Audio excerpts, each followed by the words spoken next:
Hello guys, स्वागत है आपका अपने यूट्यूब चैनल स्टडी विद अमन कुल में। तो आज की इस वीडियो में हम क्लास 10 का आपका संस्कृत का सिलेबस देखेंगे जो कि 2023-24 सेशन के लिए है। तो आपका कैसा पैटर्न रहेगा और किस टाइप के क्वेश्चन आएंगे और क्वेश्चंस में भी संस्कृत में आपका किस सेक्शन में किस किस पार्ट में कौन से ग्रामर के टॉपिक आएंगे, हर एक चीज़ हम आज की इस वीडियो में डिस्कस करेंगे। तो अभी तक चैनल को सब्सक्राइब नहीं किया तो प्लीज़ चैनल को सब्सक्राइब ज़रूर करें कि ऐसा ही आपका कंटेंट हम अपने चैनल पे प्रोवाइड करते रहते हैं। तो प्लीज़ चैनल को सब्सक्राइब ज़रूर कर लीजिएगा। तो सबसे पहले आपका जो पेपर होगा वो 4 सेक्शन में डिवाइड होगा। खंड का यानी सेक्शन ABCD। खंड का में यानी सेक्शन ए में आपका अपठित बोधनम होगा यानी अनसीन पैसेज होगा और वो 10 नंबर का आएगा।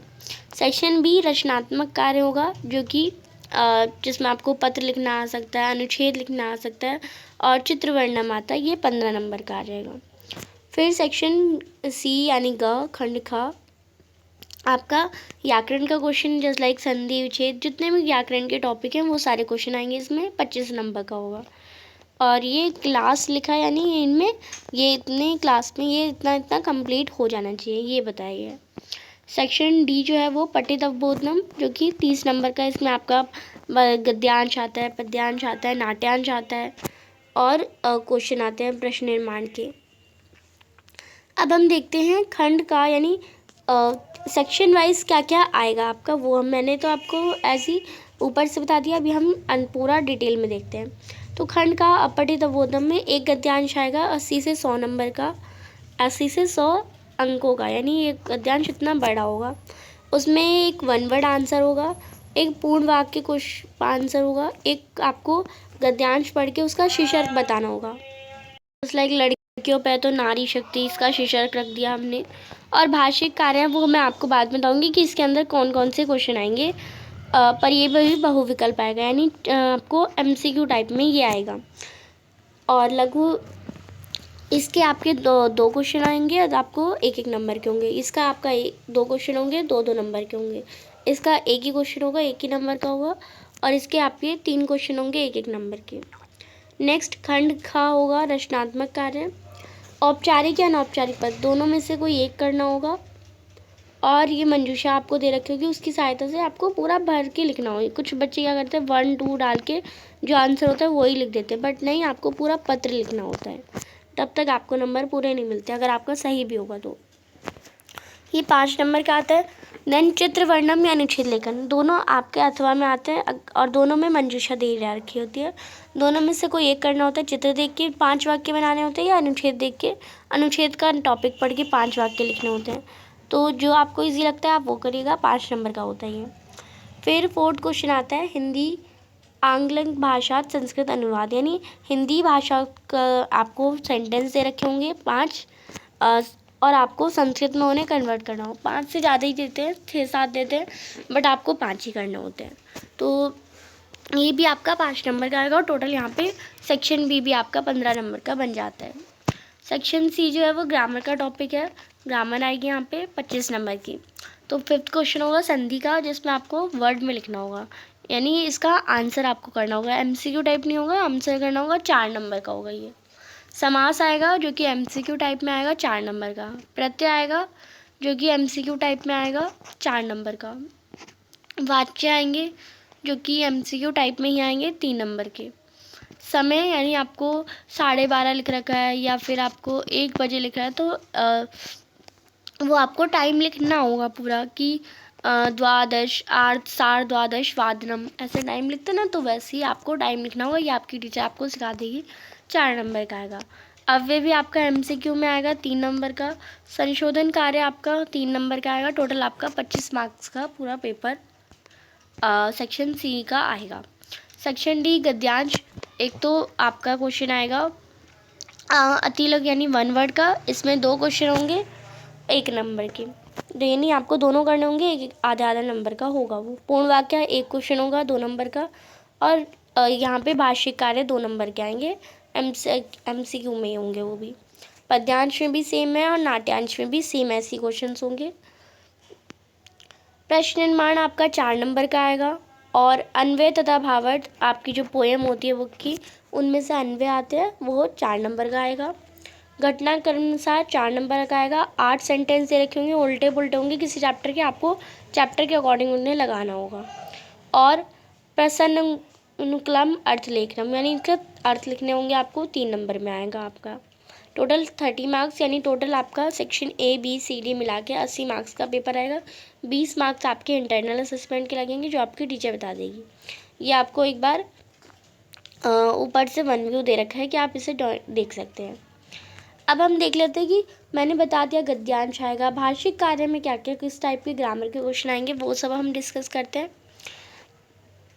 आपको एक, अगर हम सेक्शन A की बात करें तो आपठित गद्यांश आएगा।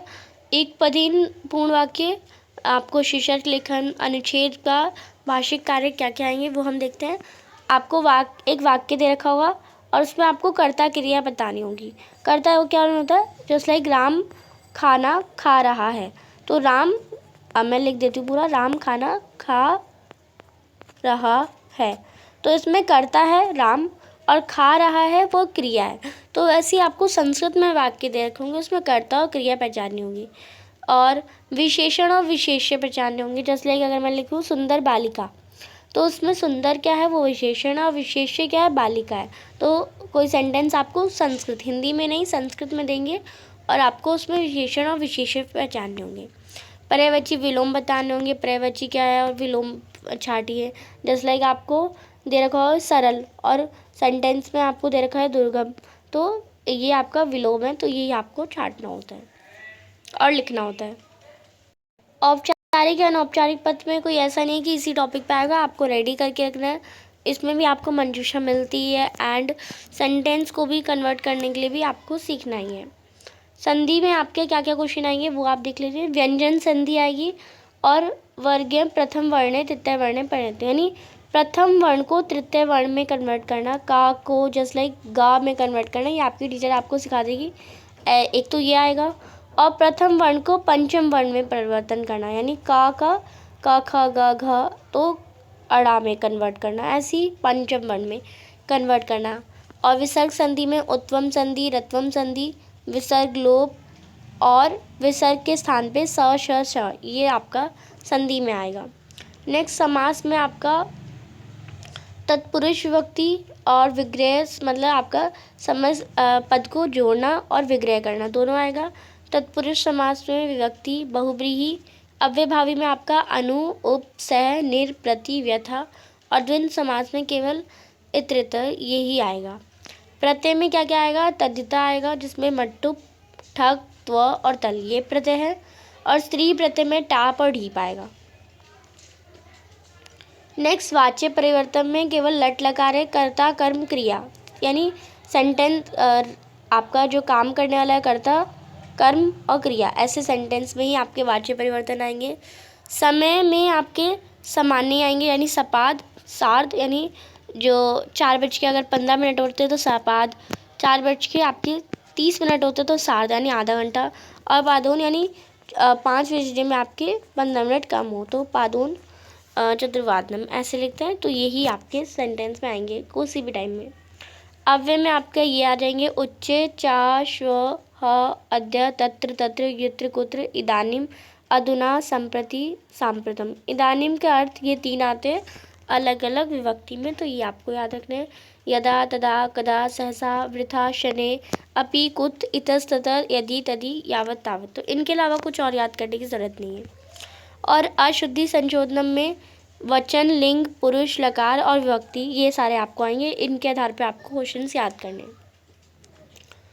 फिर खंड गा पठित बोधनम में भाषिक कार्य, बाकी ये तो आपके गद्यांश में से ही आपका जो पूर्ण वाक्य क्वेश्चन है, एक पदेन के क्वेश्चन है, वो गद्यांश में से ही करने होंगे। भाषिक कार्य आपका किस टॉपिक पे आ सकता है, जैसे लाइक वाक्य में कर्ता या क्रिया पहचानिए, विशेषण या विशेष्य पहचानिए, पर्यायवाची या विलोम पहचानिए, जैसा कि आपका आपठित गद्यांश में था, ऐसी पद्यांश में भी, ऐसी नाट्यांश में भी है।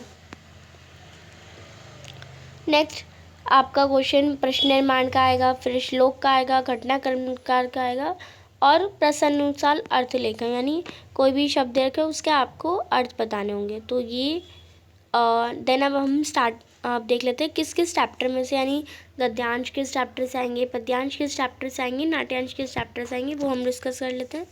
तो पहला पार्ट आपका शुचि पर्यावरणम, दूसरा पार्ट आपका बुद्धि बलवती सदा, तीसरा पार्ट आपका नहीं आ रहा, यानी मैं यहाँ पे लिख देती हूँ चैप्टर 3 नहीं आ रहा। चैप्टर 4 आपका शिशु लालनम, चैप्टर नंबर 5 जननी तुल्यवत्सला, चैप्टर नंबर 6 सुभाषितानी, चैप्टर नंबर 7 आपका सौहार्द प्रकृति शोभा, चैप्टर नंबर 8 विचित्र साक्षी, चैप्टर नंबर 9 आपका सूक्त्य, और चैप्टर नंबर 12 द्वादश लिखा है ना, तो चैप्टर नंबर 12 अनियुक्तम। तो यहाँ पे आपका चैप्टर नंबर 10 नहीं आ रहा और 11 भी नहीं आ रहा, तो 10, 11 और 3 चैप्टर छोड़ के 1 से 12 तक के चैप्टर आपके आ रहे हैं। फिर बुक का नाम आपको पता होना चाहिए, अगर आप अपने अभी तक बुक नहीं ली है तो शिमोशी का भाग 2, भाग 1 जो है वो 9th क्लास में, भाग 2 आपका 10th में, और व्याकरण की पुस्तक ले अभ्यासन जो दूसरी द्वितीय भाग है, या फिर व्याकरण वीथी आप पुस्तक ले सकते हैं जो कि ग्रामर की है। तो आई होप आपको अच्छे से समझ आ गया हो। कोई भी डाउट हो कमेंट सेक्शन में पूछ सकते हैं। चैनल को अभी तक सब्सक्राइब नहीं किया तो प्लीज़ सब्सक्राइब करें, वीडियो को ज़्यादा से ज़्यादा दोस्तों के साथ शेयर करिए। Thanks for watching, bye bye guys.